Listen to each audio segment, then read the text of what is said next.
What's up, everyone? Today we're going to be talking about smoked turkey. That's right. We've compiled all of our top questions, and we've had plenty. And that's what we're going to knock out today, is answering your questions on smoking turkey. Let's get to it. So kind of taking it from the top, Tony, I guess one of the first ones would be how to prepare for smoking a turkey. Right? You definitely don't want to rush a turkey because it's so large. If you go, if it is frozen, there'll be some thaw time and all that good stuff. So you want to make sure you have your bases covered there. You don't want to not be able to get the size turkey you want. I'm just trying to think of some of the things that have happened to me over the years from having to rush. Again, not being able to find the size that I wanted, not being able to find it fresh or frozen, depending on what I want. All those things, you don't want to rush it, I guess, is the gist of that. Oh, yeah. And how about you? Anything other than that? Man, aside from that portion of it, you definitely want to kind of make sure that before you apply any seasoning or anything like that, definitely make sure it's dry. But before you add a binder and your seasoning. Now inside and out, man. I'll take some paper towels inside the cavity, dry that out, and also all over the exterior of it to make sure that skin's nice and dry from water. I'm with you on that. And then also in that same regard, and this is, I hardly ever get to do this, but if you actually have the time and you want it to be as the best it can be, then it's also cool to, after you've dried it out like that, to set it on a platter, uncovered, in the refrigerator to let it air chill overnight, 24 hours or so. Again, I don't get to do that kind of thing frequently, but if you have the time, it certainly is the best way to go. You know what that helps with as well? What's that? That's going to help you get some extra crispy skin. Yes. So a lot, I know that's kind of We've a been heavy asked question. that a bunch too, yes, Yep. Absolutely. We'll touch on that. All right, so another question we get asked a lot is about brining turkeys. Yeah, man, brining is a great way to come out with a very flavorful and juicy bird. Absolutely. And there's a couple of ways to go about it. Like one of the first ones I heard of a long time ago. Now you want to make sure it's using a bucket. Now make sure that bucket is a food safe bucket. However, trying to fit a large bucket into a fridge might be a little hard. Otherwise, you got to keep ice on it constantly, keep a watch. So it's a little bit more of a difficult thing. Nowadays, they have these kind of specialized bags that you could, fit the turkey in, and man, that just makes it a lot more easier to be able to. That's my go-to. Yeah, to fit it into your fridge. But brining is nice. It does take some time. Some maybe suggested 12 to 24 hours. Yeah, for a turkey. Yeah. Yeah, for a large bird to sit in that solution. Right. If you don't have that time. Now, injecting it is kind of a way to go. Yeah. But I know that you've got like an awesome brining recipe and facts about that. Okay, yeah. So I'll cover a little bit more on that. If the only thing, so people kind of freak out about brining if they haven't done it before, just because there is a little bit of science to brining, but it's very minimal. Honestly, the only thing that really matters is your water to salt ratio. That's the only thing that really matters. The rest of the stuff, however many herbs you do or don't put in there, if you want to add a little sugar to kind of cut that saltiness, you don't have to, and it also doesn't matter. The main thing to keep in mind is, there's two things. First of all, you have to come up with how much brine you'll need, and it's easier than it sounds. What you'll do is take a container and take your like when your turkey is still in the packaging and you haven't unwrapped it, set it into the container and fill it with water until it goes over the turkey. Remove the turkey, and that is how much brine you will need, whatever water is left in there. So once you have that amount of water, now we will talk about how you decide how much salt you need for the solution. And the way you do that is you need to know the weight of the water, and a gallon of water weighs 8 pounds. So you break it down that way and you figure out exactly how many pounds of water you have. And what you're looking for with your salt solution is that you want 1 to 2% of salt in your brine. Now, if it's your first time, I highly recommend staying around the 1.2% of weight in salt, because some people find a brined product a little too salty for them. It's right there on the border, but it's definitely worth doing. I mean, holds a lot of moisture to the product. It just, the stuff really cooks up nicely, especially when you're doing a smoked turkey. It's definitely a great thing to do. But keep those things in mind. And again, if it's your first time or you're not really sure about it, you want to stay towards the 1% of salt. After that, like I said, you can add whatever amount of sugar you want to add. I like to throw in some of the herbs that I'll be seasoning with, usually after. So the other thing is, after a brine, I like to rinse off my turkey. Totally rinse it off for any of the excess salt that would be on the outside, just so that it's not saltier than it needs to be. That's important. Yeah, I believe so. Oh, yeah. And then after I have brined, I'm going to rub with strictly an herb blend, no salt added to the blend, for flavoring inside and out of my turkey. I mean, that's the way I go with it. Usually like a butter paste. I like to go like the French do. Not everybody finds that to be the healthiest, but I didn't know that, we're not doing a health show here. We're doing a how to have a delicious turkey show. And look, I do the same. And if you really want to get into it, man, I lift up the skin. Yes. And I'll put that butter blend under the skin as well, and man, inside the cavity. The whole thing. All over. Chef Gerard was the guy who I give a wink to for that. He showed me how to apply lots of butter to things. Yep. A French chef will do that for you. I love it. So look, another big one that I hear a lot of is the best ways to season the turkey before we smoke it. Right. My go-to is to take whatever seasoning blend I'll be using. And the way that works is basically I am going to add salt to my seasoning blend if I haven't brined. Yep. And if I have brined, then it'll be just herbs and spices and that type of thing. Because no salt. Because you took care of the salt within the brine. Right. Makes so sense. that's kind of my move with that. And then I'm going to blend it with a stick or two of butter, depending on how much is happening there. Yeah. And maybe a little shot of lemon juice. Mix that together and then spread the paste. I usually try to, depending on the size of the item, but for a whole turkey, I'm probably going to spread the paste and leave it in the fridge cover it and leave it in the fridge overnight until the next day. If not, I'm trying to go at least maybe 4 hours or so. Sure. Again, you know how it is. It just depends on how much time you have as to how well you're able to do something. Oh, right? Yeah. But before you go to put it on the smoker, I definitely make sure the whole thing's coated. If you're going with just a seasoning blend, not a lot of people think about it, but man, all inside that cavity, get in there, because that's gonna help to soak in from all sides. Now to me, that's the way to go. And look, I wanted to tell you, you mentioned lemon juice. Right. The last couple of turkeys I was experimenting with. Right. Man, I'm going full fruit and citrus. Now, heavy on the lemon. Yes. I'm adding zest. Nice. To that butter. I will blend. add as well. Sometimes my butter paste. Yeah. Oh man, and I'll even stuff it with like halved apples. I've done that too. Oranges, peels, and all that stuff. Oh, a citrus herb turkey is just phenomenal. That, and my only other when speaking seasonings and turkey and pork, and this is just a personal preference, but I like to use some dried rub sage. For some reason, sage with turkey and with pork. Again, it's just me, but I have to have that in the mix for some reason. I don't know. That sounds amazing.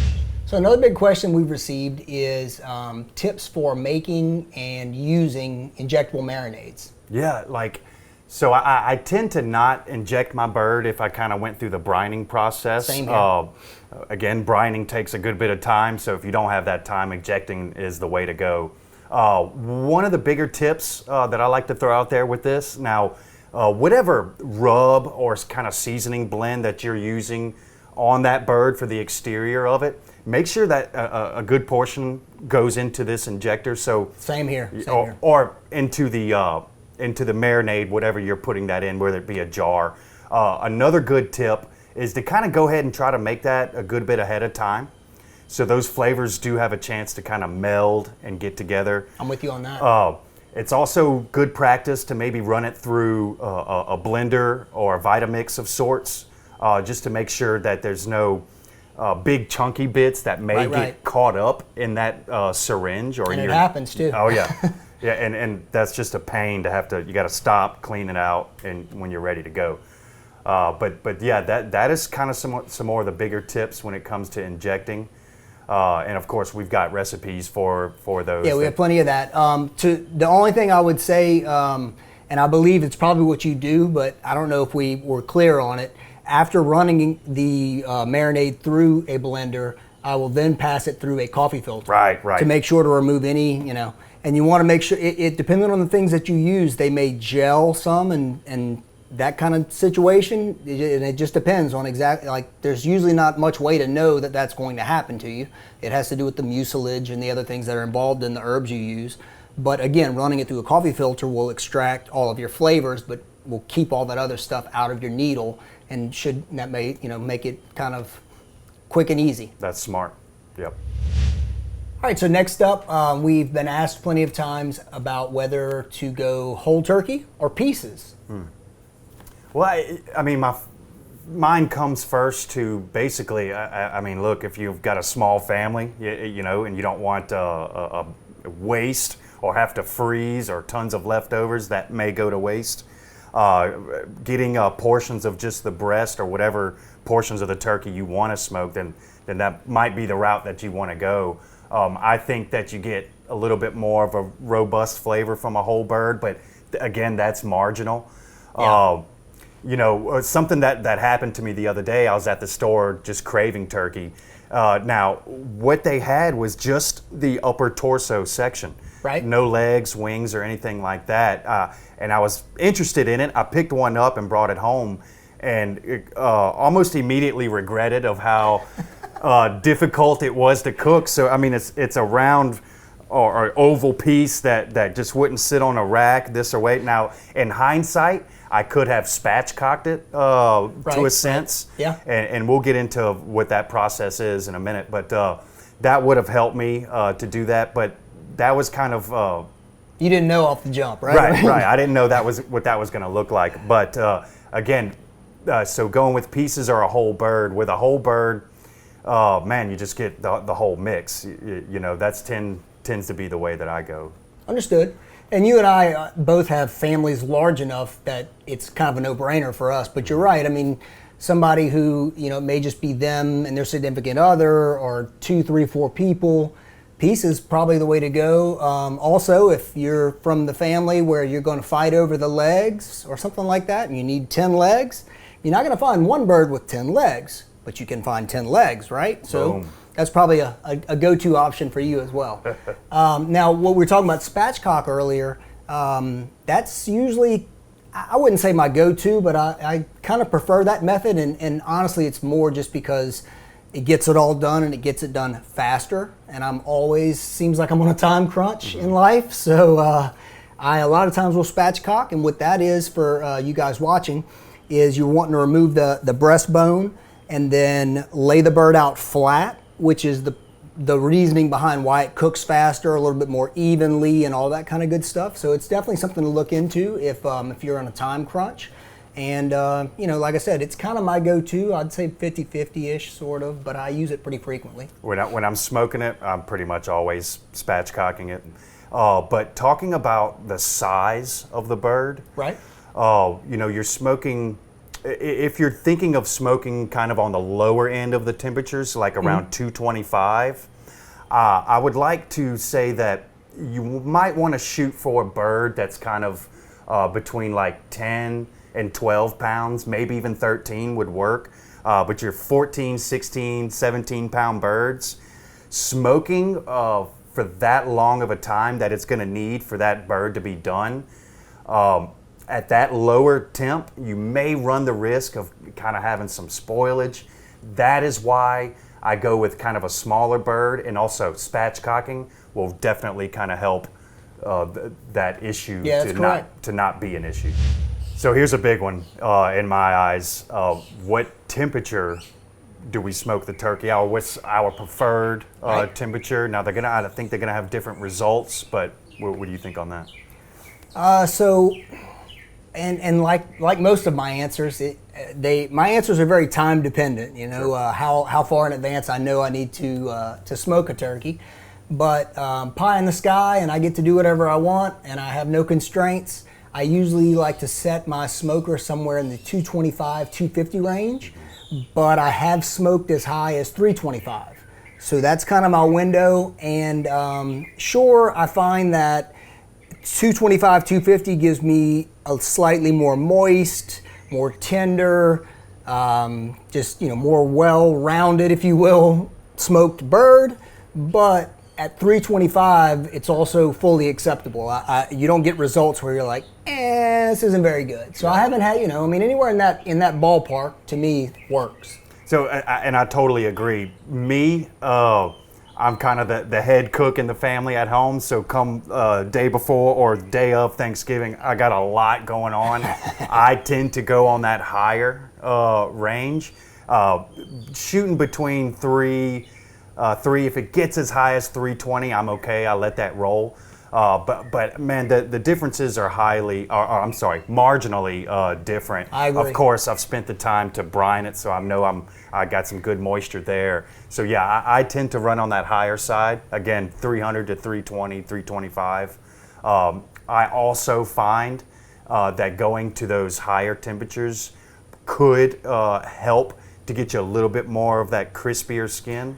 Absolutely. That is something that you'll find sort of a happy accident, right? Yeah. You and I being rushed, we push our temperature up a little bit as far as we can safely without messing up the smoking of the turkey itself.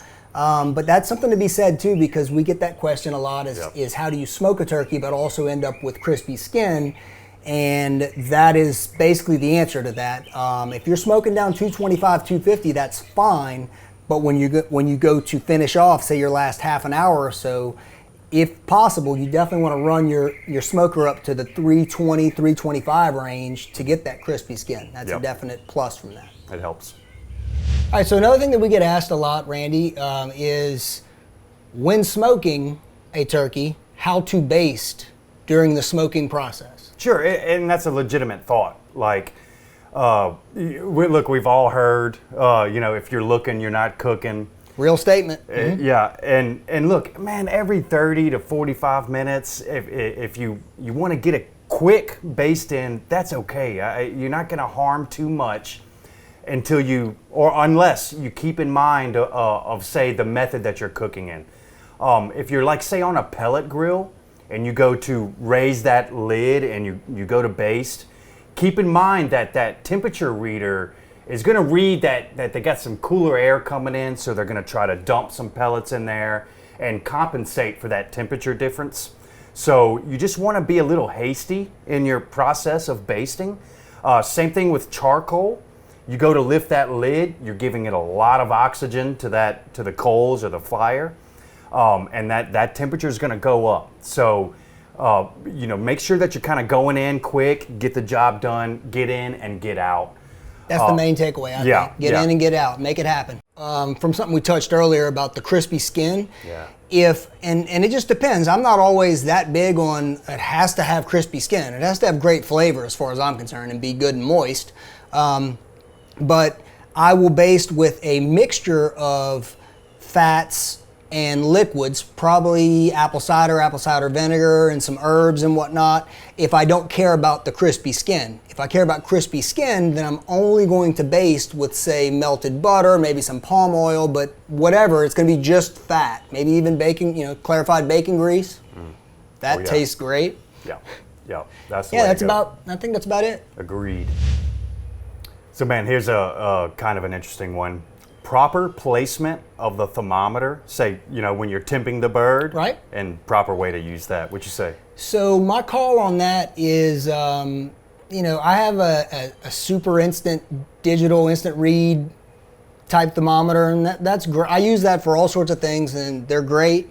But when I'm doing something like a large turkey or a brisket or anything like that, the best fail-proof way to go is to have a dual probe thermometer that will allow you to have one of your leads inside the smoking chamber so that you're able to place it in the food or say in the breast of a turkey or whatnot beforehand and have it setting there the whole time so that exactly, a lot of them you can set alarms on them to alert you to when the internal temperatures hit the right spot. I mean, that to me, that's fail safe. And again, going back to like what we always say, The time is always very, very much at a crunch. I'm trying to do all sorts of things in the kitchen. Anytime I can use a digital device to alert me to something being done is A plus 100 to me. Oh, yeah. That's the way to go. Oh yeah, and I kind of a rule of thumb that I go by is hey, like where you know the thickest to thinnest part, you know, temping in the thickest part Absolutely. will kind of make sure that the entire thing is done,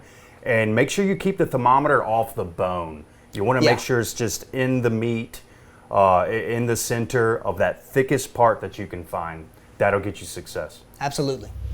What is your go-to type of smoker and or method that you use specifically for smoking turkey? Like what would be, you know, everything else aside, you get to make whatever decisions you want. What's your go-to method? Sure, and there's several out there. I mean, you got pellet, you got you know, your cabinet style electric smokers, but for me, man, it's a Kamado style. Okay. I'm in the same boat. Yeah, absolutely. And take it from us, guys. Like it's the way to go. Look, you're cooking with charcoal and wood if you desire.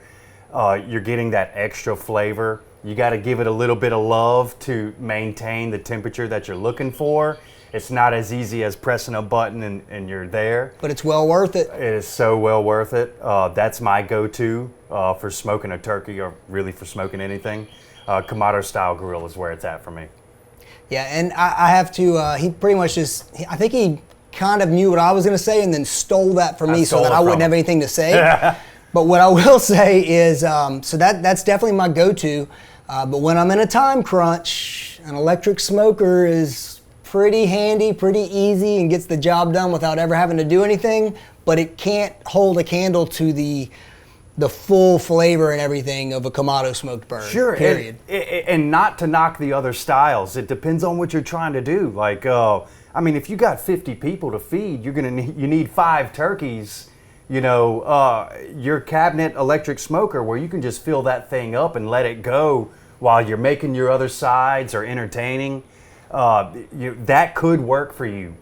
You tend to get a little bit of difference in your finished product with going with, say, like an electric style smoker. It's gonna be a little bit more difficult to achieve that like crispy skin due to the different airflow that's going on in these. They're sealed so well that not only is air changing over less, but it's also keeping a bunch of moisture in there. So if that's going to be your only method and you're not going to remove it from there and pop it onto a grill in the end to brown it or anything like that, it's going to be tough to get a crispy skin. It's doable, but it's tough. It's still a great, it's extremely moist turkey that comes off of there, and you know, it's great. It will be tough for the outer skin to crisp it up in an electric style cabinet smoker. Well said. So man, another one that I get for smoking turkey is the smoking wood selection that you go with. I kind of almost feel like it's a preference thing. It is. You know, I mean, I've got my favorites. I'm sure you do. Yeah, absolutely. I like to go with either hickory or oak, or half hickory or oak, and the other half is usually a blend of pecan wood and cherry. Don't know why. That just happened a long time ago, and I kind of stuck with it. You know, when something's not broke, you don't fix it, kind of thing, right? Like, so that's my go-to. That I don't have any good scientific reasoning behind why. It's just my approach. Yeah, it's the flavor profiles that you feel, you know, that you want to go with. Now, me, I tend to go with pecan as well, maybe some apple. Right. That I think pairs well with any kind of poultry or bird. That's my go-to. I like it. And same with pellets. You know, you can get that same variety. Yeah, true. Mix and match. All right, so our final question, Randy, is how long after smoking, once you remove your turkey from the smoker, how long do you let it rest? Yeah, it's a good one. So with something large, like a whole turkey, I would go to say, at least 30 minutes is good. Now look, you don't want to leave it outside if it's snowing outside or anything like that, but it's a little different from steak and other materials like that. But man, for a whole bird, resting 30 minutes, you don't have to worry about it getting too cold to serve or anything like that. It's going to be fine, but you want to allow those juices to redistribute through the meat, for me, that's the way to go, man. Same here. I think he said, he took the words out of my mouth, brother. Oh, yeah. Look, sip you some gin and tonic while you rest. And look, hey, and it's look, gin and tonic, if that's fine with you, that's good. For the holidays. I'm more of a vodka and ice guy for the holidays, or really for just any day. But you do you, and I'll do me. But rest your bird for 20 to 30 minutes. Thanks for watching. If there's anything we may have missed, go ahead and post your questions in the comments. We'll get to them right away. And I'm getting to my gin and tonic. Sounds good to me. Let's do it.